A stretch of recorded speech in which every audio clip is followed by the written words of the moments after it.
Town council meeting to order, and the first order of business is the invocation and the pledge, please.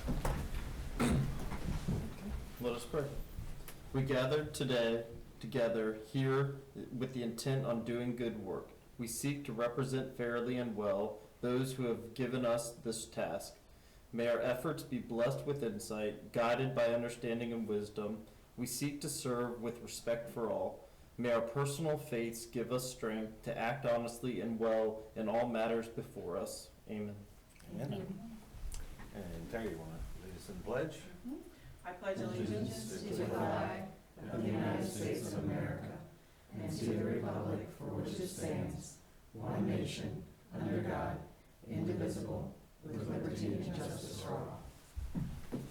Thank you.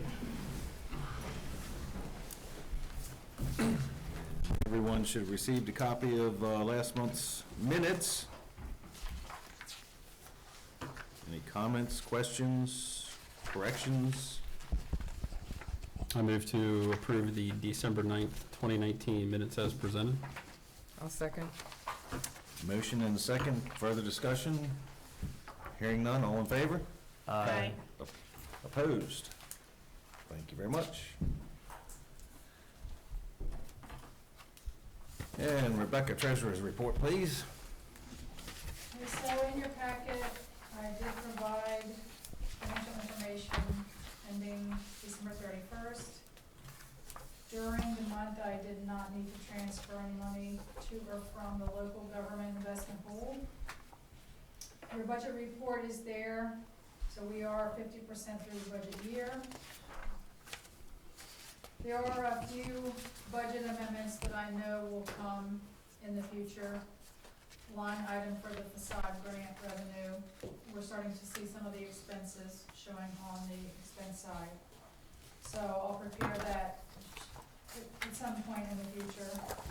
Also, budget amendment to recognize the sale of the condo and the payment of the debt that was outstanding for this building. And any other questions, you can just contact me if there's something you have a specific concern about. So the other item on my agenda today was for council to review, discuss, approve the draft, the budget calendar. Does anyone know of any conflicts right now that we should talk about maybe rescheduling? We've discussed how this is an early cycle, and the intention is all the budget approvals will be given prior to the May election. And that's standard for when we have an election year. Gotcha. So the most important date coming up is the February 7th due date for not only staff to submit budget requests, but for council to submit any budget requests.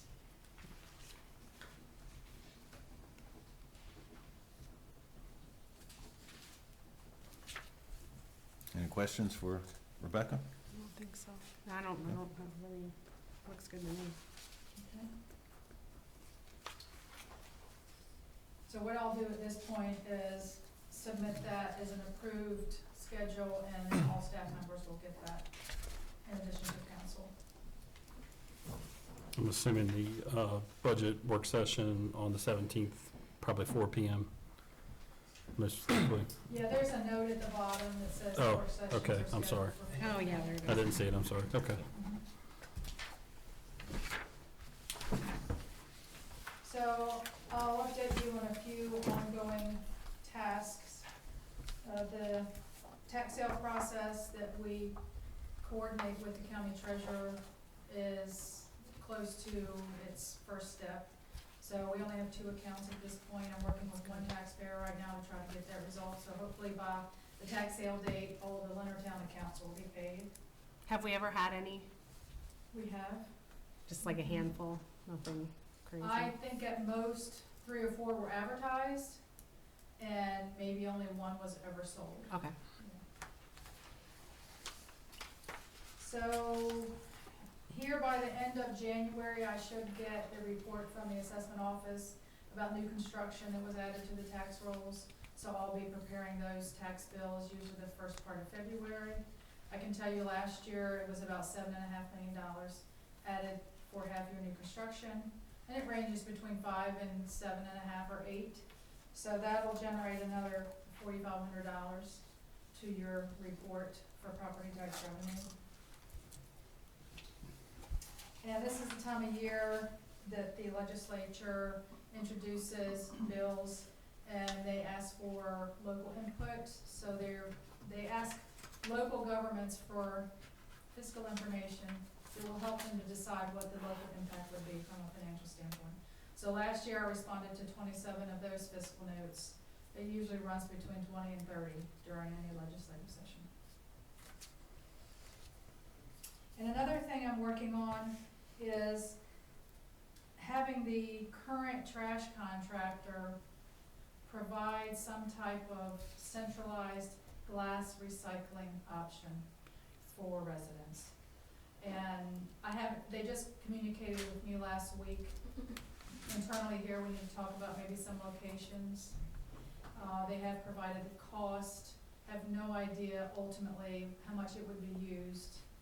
But it would be a receptacle that limits any contamination.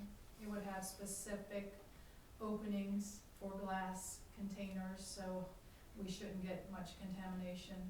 It's just a matter of the logistics of finding a spot we think people would use and it's not gonna be in the way.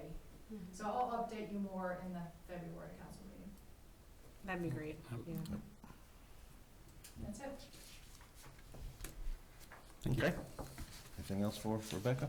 So do we need to do a motion on the Just consider. calendar? Just consider. Oh, okay, Yeah. gotcha. Okay. Thank you.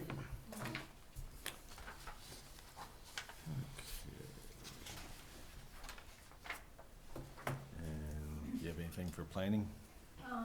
Last month's meeting was just, one item, which was the Woods subdivision that you all heard for EDUs, and that was approved. And right now, there's no, January meeting scheduled, we don't have cases for that. Okay. Any questions for planning department? Okay. Everyone's received a copy of the police report. Kristi's not with us today, but I know she's been assigned to schools last week or so. Yeah, So she's she's- 2 weeks of DARE training, but she's supposed to be back full-time at the end of the week. She was in this today, earlier, so she's trying to come in the afternoons, but she should be done by Friday. Any questions on the report? Okay. All right, Laschelle. The first item on my agenda is to appoint the election judge for May 5th, 2020 election. Each election year, we're required by charter to, for you all to appoint an election judge. Ernie Bell has been the judge for many, many, many years. Does a good job. With Terry, he and Terry sit here all day long, so. And he has agreed to do it again this year. He looks forward to it, I think, actually, so. So if there's any questions that come up, which sometimes they do during the election process, Ernie is the judge and makes a final determination on those questions. And then he administers the election throughout the day on election day. So we need a motion to Yeah. appoint him judge? Mhm. Okay. All right, I move to appoint J. Ernest Bell II to serve once again as election judge for the Leonardtown elections on May 5th, 2020. I'll second. Motion and a second. Further discussion? Nope. Hearing none, all in favor?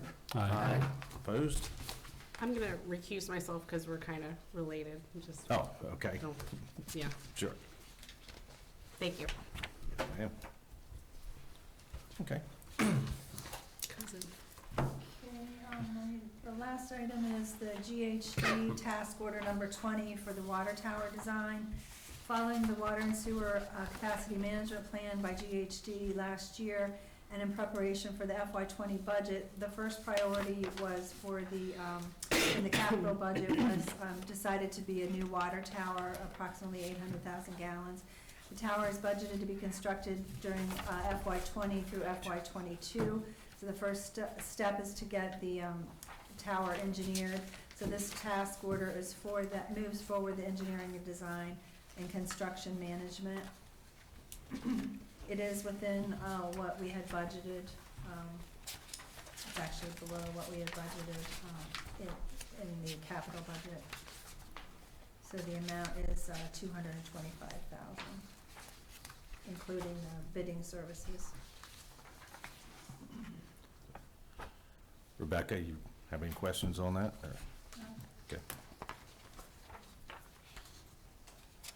This does not include construction management, I'm sorry, this just takes us through the bid process. Right. But it was under budget for what we had for engineering, so that's still room for construction management. Any questions for Rebecca? I mean, for Laschelle? I mean, it seems pretty reasonable. We usually say around 10% of construction costs for engineering, and it's a little less than that, so it looks good to me.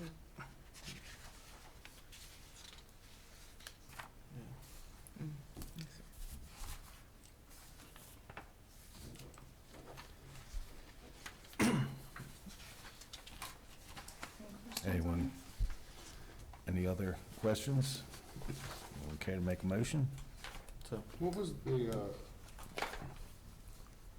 amount that we've already spent for the study, the capacity study? I don't have that on Which capacity study? for this water. The most recent one that we did, I think it was a task order under GHD's. I can email you the amount, I don't have it right off the top of my head. So that, looked at, what capacity we're gonna need, and that showed that we did need a water tower. So the site was donated by Meadows, Quality of Our Homes, and, so we're, that's what we're pursuing at this point.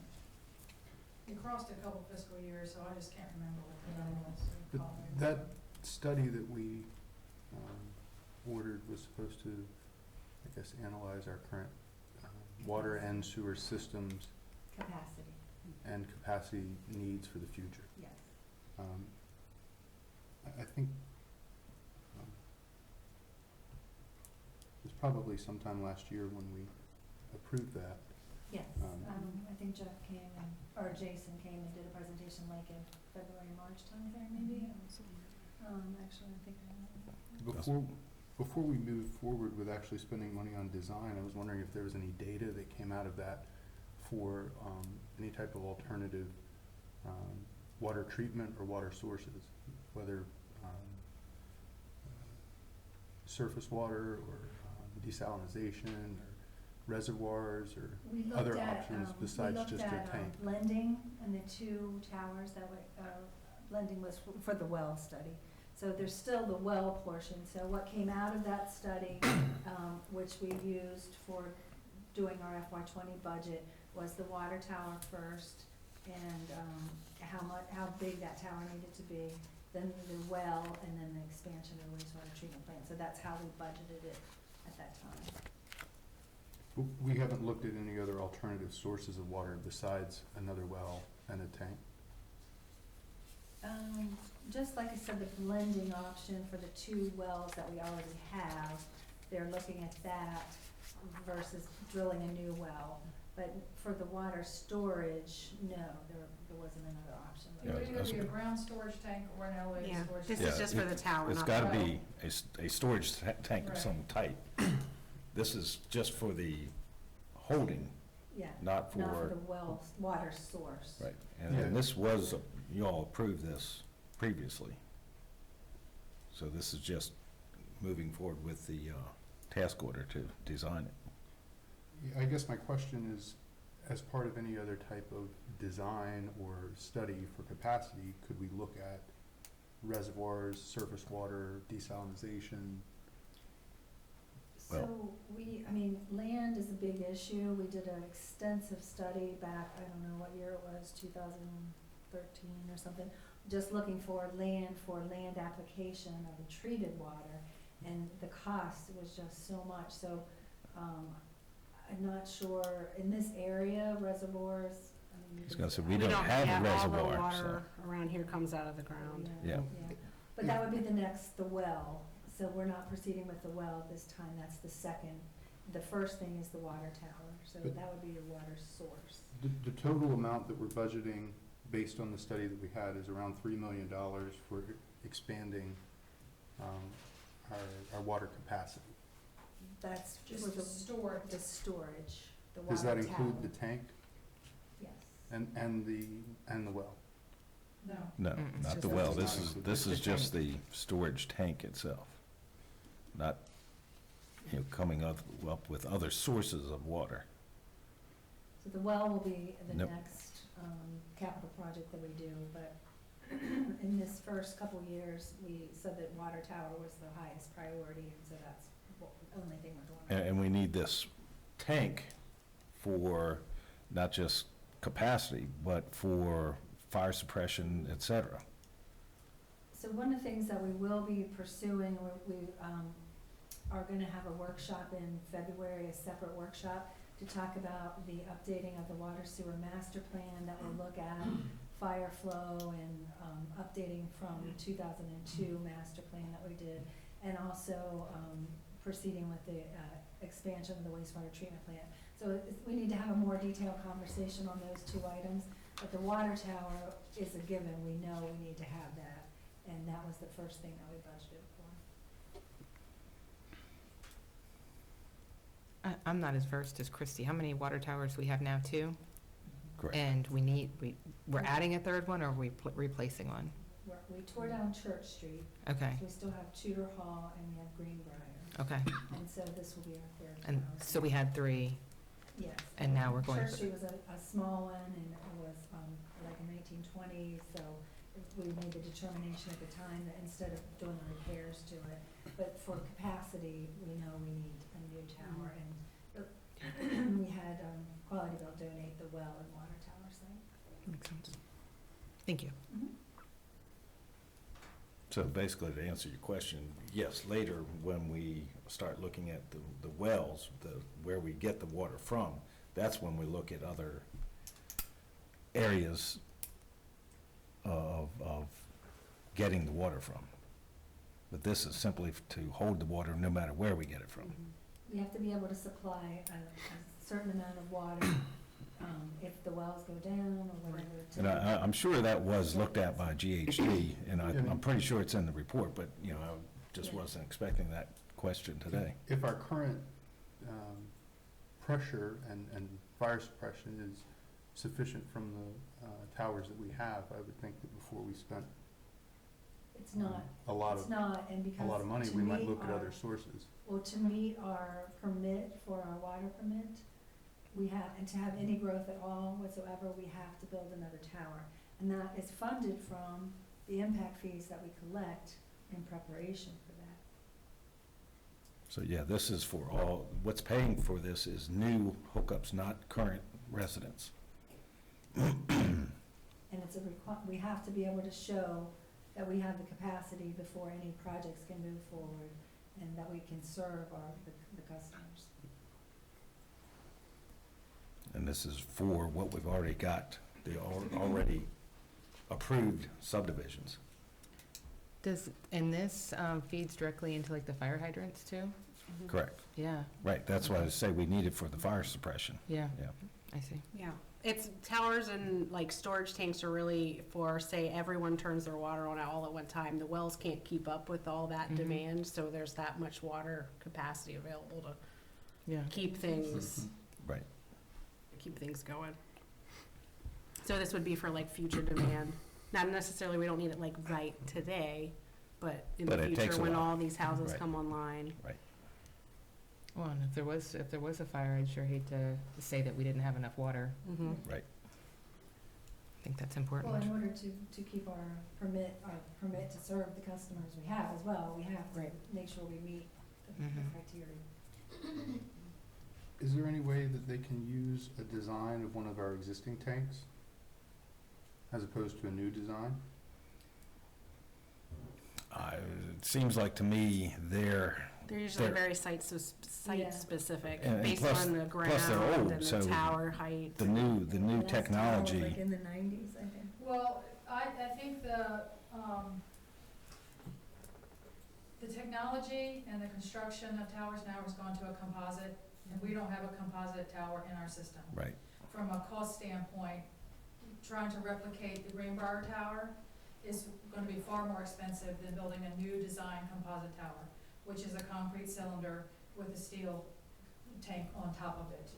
So that is, if you see any new towers being built, they're almost all being built in the composite design. Yeah, these larger, this has got a larger Yeah. size or that type.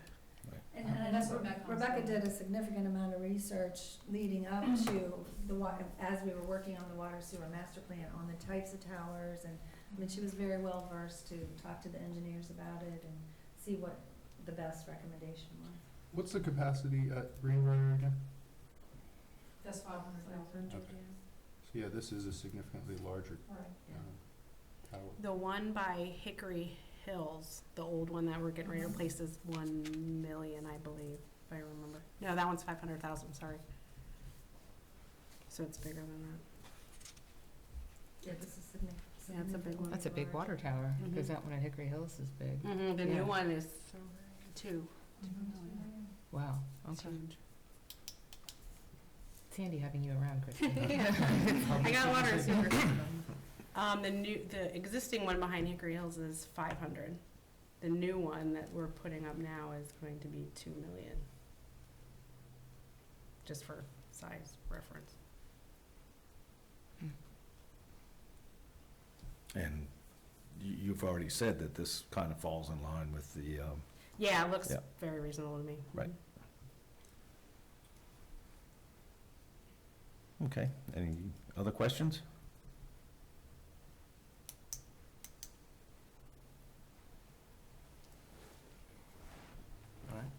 So I'll move to approve task order number 20 with GHD Incorporated in the amount of $225,000 for design of a new water tower. I'll second the motion. Motion and a second. Any further discussion? Hearing none, all in favor? Aye. Opposed? Aye. Okay. 1 aye. Motion carries. Thank you very much. Okay, just a quick update on the slips and the pier, everything is complete, we should be doing the final walkthrough, this week. So that's good, and we will hear, we did submit the grant for application for the second phase, but that probably will be May timeframe that we'll hear that, so. Are we gonna do like a ribbon cutting or something? Yeah, I think we should do, but I don't know. Probably in the spring. Spring, yeah. Either that, or if we wanna wait for the second phase, I don't know, but probably the first phase, Yeah. we should probably do one of the. Would be nice. Yeah. That's all I have. That it? Okay. I don't have a whole lot, just want to talk about Sweet Bay. They've opened up a course and seem to be doing very well. They're very pleased with what's going on so far. They are trying to keep the crowds down because they are still training staff, and having such a small kitchen, it's even tougher on the staff back there, so. But no, things are going very well. We've eaten there a couple times and it was excellent, so. Good. Yeah. The other thing I wanted to mention was Big Larry's, of course, sorry, everyone knows that he passed away. The two people that are running it for him now, has been with him since he opened, but they've decided to kind of move on, so it looks like in March they'll be closing. Now, Ken Held from Slice House, he contacted us and wanted the contact of the owner, which is one of the owners of Par Gas, or not Par Gas, but Suburban Gas, actually owns it. So he's talking to them. He'd like to actually put in a second location for carryout, because he just doesn't have the capacity where he is for any carryout pizza. So anyway, it sounds like something else may Sounds happen good. there. So It'd be nice to have an ice cream shop, though. I know. You Yeah. know, I Yeah. was like, could we reach out to the owners of Sweet Frog or Brewster's and see if any of them would be Yeah. interested in coming? and he might continue that also. Yeah, that would be nice, Yeah. yeah. Right. Is all the equipment, do we have any idea? I mean, is the equipment gonna stay there, or is that gonna go? That would be up to them, you know, Yeah, that's, yeah. because I don't know who owns it. I don't know if the Well, state owns it, or if it, I would assume the business owns the equipment, so, you know, that, we'll see how that goes through probate. I don't know yeah, how yeah, I that don't will know work. either. But no, Ken is very interested in taking over. Good. Yep. Okay. Moving on to council reports, events, Tyler? Okay, so on Friday, December 6th, there was the Whoville Where's the Grinch First Friday. It was greatly attended.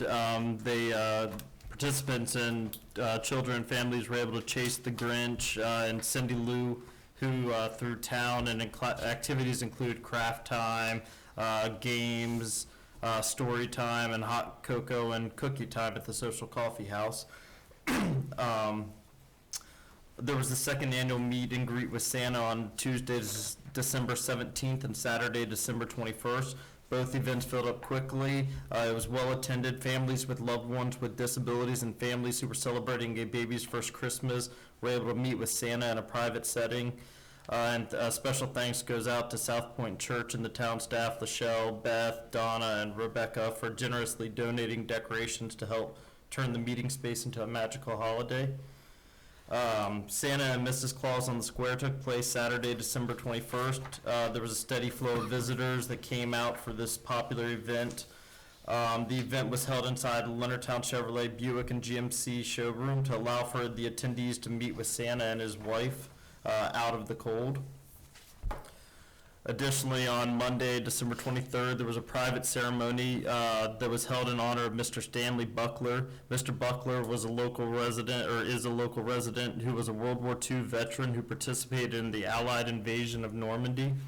In recognition of Mr. Buckler's service during the war and in commemoration of the 75th anniversary of D-Day, Mayor Dan Burris read a proclamation in honor of Mr. Buckler. Mr. Buckler also received the Christian Man of the Year award from the men's group at his local church, Mount Zion Methodist Church in Mechanicsville. And a special thank you to Mayor Burris and Jay Mattingly for attending and helping to honor Mr. Buckler. As this season of exciting events draws to a close, we would like to offer our sincere thanks and gratitude to our amazing supporters and generous sponsors, including Merrick Homes, Quality Built Homes, Leonardtown Buick, Chevrolet and GMC, Old Town Insurance, St. Mary's Arts Council, the County Times, the Leonardtown Business Association, and the Commissioners of Leonardtown. Our caring donors, including SMECO, Tri-County Rent-A-Tent, South Point Church, Old Town Pub, and our wonderful volunteers, including Ron Bailey Photography, Jen Dorsey of Dingus Has a Camera, Christina Allen of Cycling Without an Age, and many others. We want to thank you for your kind support during the season. Upcoming events, the Leonardtown Event Summit it took place January 9th at the Town Hall from 11 to 1 p.m. And then Sip and Salsa will take place January 18th at the Port of Leonardtown Winery from 6:30 p.m. to 10:30 p.m. Future save the dates are the 20th Annual Leonardtown Earth Day celebration is April 19th. And then Salsa and Sangria will be Friday, April 24th at the Port of Leonardtown Winery. And that is it. A little bit going on around town, so thank you very much. Hayden, Community Development. I don't have anything to report today. Okay, as we can see, a lot going on. Yeah. And Christy, Utilities? I don't have a whole lot other than, I can't remember the date exactly, but, maybe mid last month, we had a water break on our street, or not our street, but our side street. And I went down there and checked it out, and they were, Tony and AV&H were out there taking care of it. It was back on fast. Yep.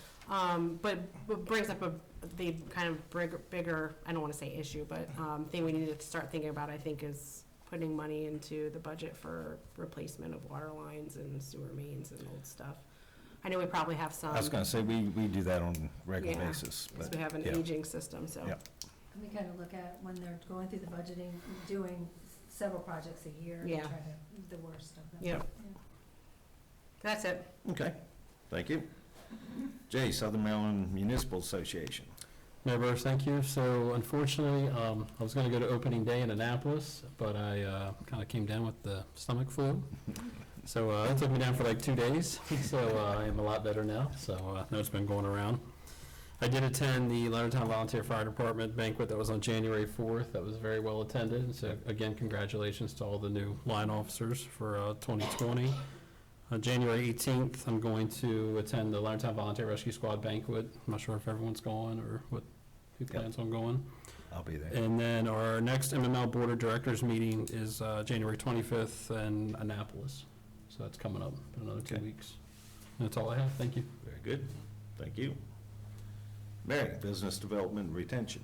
Okay, thank you, Mayor. I wanted to reiterate what you said about Sweet Bay. I've heard really, really good things, and I tend to, drive a long way around now on my way home because I can see everything through the big windows, and they've been really full. So it seems like, and all the feedback I've heard has been really good.